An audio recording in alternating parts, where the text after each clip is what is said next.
Welcome to the Unpacking It podcast with Bryce Johnson. It's a show that unpacks sports, faith, and life with intriguing guests from the sports and entertainment world. Enjoy inspiring conversations and thought-provoking interviews. You'll hear stories from people that will inspire, challenge, and encourage you. Now, from the Unpacking It studios in Charlotte, North Carolina, uniting sports fans everywhere, here is Bryce Johnson. Welcome to the Unpacking It podcast, where we unpack sports, faith, and life with intriguing guests from the sports and entertainment world. I'm Bryce Johnson. Hope you're doing well. Really excited to be with you today as we will be joined by Jimmy Page. He's a speaker and a writer, and he's a part of FCA, Fellowship of Christian Athletes, and his new book is called Wisdom Walks, and we're going to have a great conversation about wisdom. And I think you will be really just inspired and encouraged by Jimmy. He's got tons of energy, really great insight and perspective.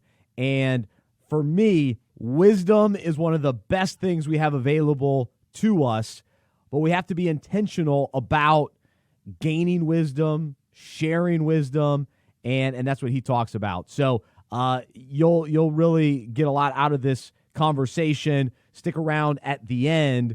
I'll give you some more thoughts on kind of my lessons learned in regards to wisdom and some of the things that stood out to me in regards to what Jimmy shared with us. Before we do that, let me ask you this. Do you need to get your own health insurance? Well, go to healthmarketgenius.com. Know your options. It's healthmarketgenius.com. Support them as they support us. Also, I want to invite you to a virtual conference coming up on June 20th. So the day before Father's Day. It's called Man Up Charlotte. And because it's virtual, anybody anywhere can watch it and be a part of it. And so I know we've got listeners all over the place. And so I encourage you to check this out, manupcharlotte.org from 9 to noon on June 20th. Plus, there will be replays and bonus content. And so make sure you register at manupcharlotte.org. I'll be interviewing former Panthers Jonathan Stewart and Mike Tolbert, plus previous guest here on the podcast, Derwin Gray, is our keynote speaker. And we've got tons of other great content and aspects that are a part of the conference that you'll love. So I hope you'll be a part of that and really appreciate it. All right, right now, let's jump in. Here's Jimmy Page. Intriguing guests and inspiring conversations. This is Unpacking It with Bryce Johnson.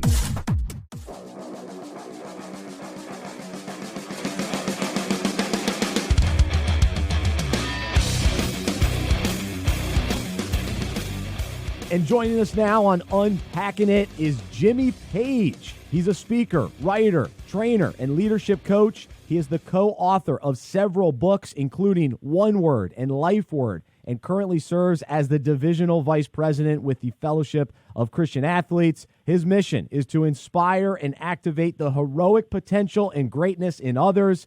He's joining us today to discuss his newest book, Wisdom Walks, 52 Life Principles for a Significant and Meaningful Journey, wisdomwalks.org. Jimmy, it's great to have you on Unpacking It. How are you? Oh, I'm doing great, man. Thanks again. Looking forward to our time together for sure.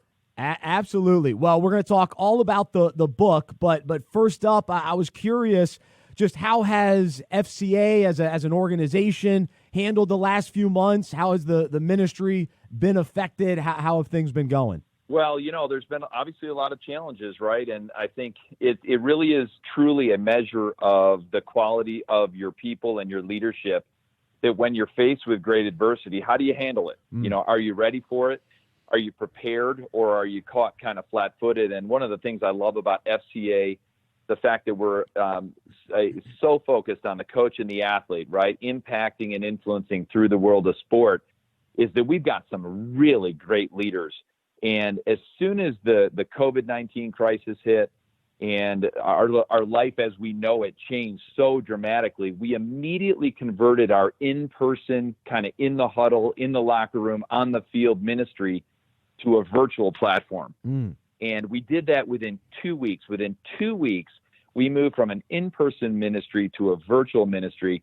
And in many ways, we've had opportunities to expand to and reach coaches and athletes that we probably wouldn't have had otherwise, because none of them were competing anymore. Yeah. So yeah.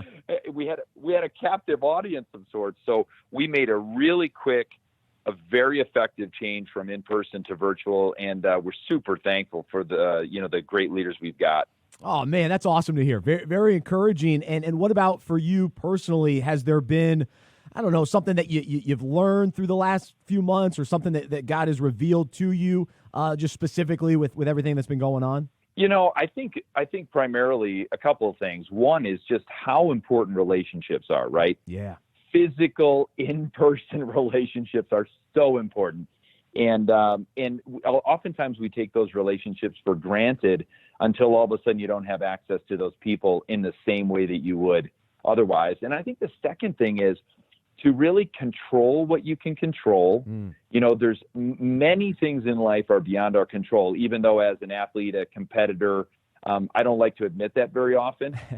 We like to think that we're actually in control of more than we probably are, but I've learned to surrender some of that, control the things that I can control.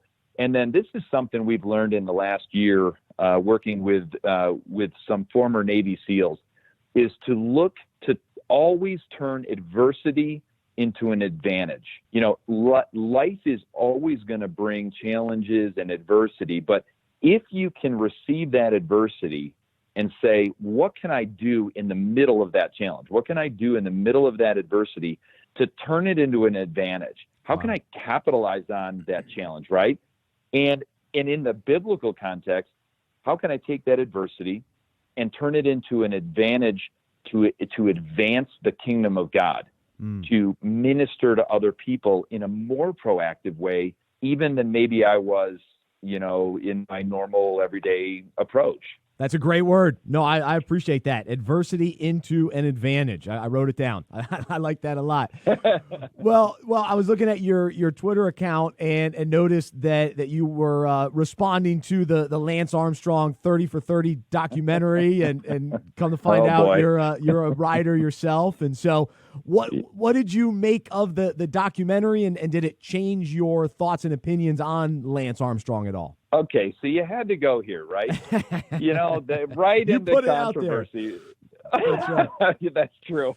Well, I'll tell you what. We, as a dad, all my boys were growing up in the Lance era, and we really got into cycling because of Lance Armstrong, because of his story of overcoming unbelievable adversity personally with the cancer journey, and then he really turned that into an empire of sorts, if you will, of positively influencing people who are going through cancer. Yeah. And he changed the narrative on cancer from one of, doom and gloom. It was a death sentence. And he said, hey, we don't want to just survive. We want to thrive. We want to teach people how to have a mindset of a champion, how to approach cancer as not something to be defeated by, but instead something to be conquered. And I love that about him. And then, of course, later on, so my boys and I, we would literally watch the tour, every stage of the tour. Wow. Year after year. Yeah. I always wondered who did that. Right. Listen, buddy, No, it was me. That's good. And and then we got into that. So it was really special for us, I think, growing up. I think the other thing is my wife then went through her own cancer journey. I guess it's been 11 or 12 years ago now. Wow. So we immediately had another connection to the Lance Armstrong movement, if you will, the Live Strong movement. So we saw a lot of the good and a lot of the positive impact that he had. As a competitor, of course, we can't tolerate cheating, lying, using performance-enhancing drugs. He certainly made, so many mistakes over the course of his career as he was winning. But when I saw the documentary, I'm still inspired. I always look at circumstances. I put them through a biblical lens. I kind of take the meat and throw out the bones. And I say, is there anything I can learn from Lance's experience that helps me be a better person, that helps me learn even through his mistakes, not to make those mistakes, for example? How do I use that as an example? So I saw the documentary as a little bit more insight into who he is as a person, as a competitor. There's certainly, I think he's learned a lot, grown a lot. I think he's had to make amends for a lot of the mistakes he's made. But isn't that really kind of like all of us in many ways? Yep. No, it's good. It's good because, I think as sports fans, there's a whole conversation. But the way we look at athletes and through what lens. And I feel kind of a similar way with what you're saying about Lance Armstrong, how I feel about Tiger Woods. And so there's so much inspiration. There's so many aspects of the story that you just can't help but love and cheer for. And then there's so much disappointment and we're let down and all that. And so as sports fans, we've got to navigate through that, and it's tricky. And so that's why we just have to be careful, how much we put these guys up and always recognize, hey, these are flawed athletes. But like you say, I like that. You take the meat, throw out the bones type of thing, and focus on that. So that's good. I don't know if you have any other thoughts. And as a fan too, I'm not necessarily looking at athletes to be my moral guide necessarily. No. Although many coaches and athletes are walking in great relationship with Christ. I mean, there are people like the Dabo Sweeneys, the coaches like that. There's many. I mean, there's hundreds of them. And there are thousands of athletes who are competing for Christ. So yes, there are people in sport and in the coaching aspect of it that you can look at and go, man, I love the boldness of their witness. I love the fact that they live out their faith. And we do point to those leaders because in FCA, we really believe that the coach is the most influential person in our culture right now. Yeah. They've got a big voice, not only publicly, but also in developing the next generation of men and women, young men and women, to live out their life for God and make the most of whatever platform it is that they get. Definitely. And I also love a good redemptive story, right? When someone makes mistakes and yet we root for them, we pray for them. And when we see change and that they come back and maybe even that they come into a relationship with Christ, man, I just love that. I think as believers, as fans, we got to be rooting more for people instead of against people. That's right. I hate the idea of hoping that people fail. That just isn't part of my DNA. No. And what's so interesting about all these documentaries they've been showing, with Michael Jordan, I felt the same way. It was like, man, there's so many qualities to be inspired by. And then I was turned off by a lot of the things that maybe I didn't realize as a kid growing up watching Michael Jordan. And, coming up this next weekend, we've got the Sammy Sosa, Mark McGwire. That's still my favorite summer of baseball. But even though it's been clouded. So it's very interesting. But to your point, and we, of course, believe this as well here at Unpacking It, that there are so many great athletes and coaches that we can learn from and grow from that really are walking with the Lord, that have a deep faith and that have experienced so much that they can share with us. And so we do look to a lot of those guys. But again, not holding them up as having it completely together like any of us. So that's right. So appreciate your perspective on that. And that kind of transitions well just to the conversation about wisdom. And so you co-wrote a book called Wisdom Walks, and I'm a big fan and believer of wisdom and understanding it. And so your book highlights life principles that offer the opportunity to get wisdom, to grow in wisdom, and to give wisdom. So why did you decide to write this book, and what can readers expect from it? Well, this book has been a lot of fun to create because it really is what I would consider a practical, gritty field manual, if you will, for how do I learn and grow in my faith, and then how do I use it? How do I put it to practice in my own life? And then how do I influence other people along the way to fulfill their God-given potential, to live with that sense of purpose, right? Because the Bible it's not a book just of good principles. It's actually meant to be put into practice, to be lived out. So our mantra is this: live intentionally, maximize relationships, and pass the torch of faith.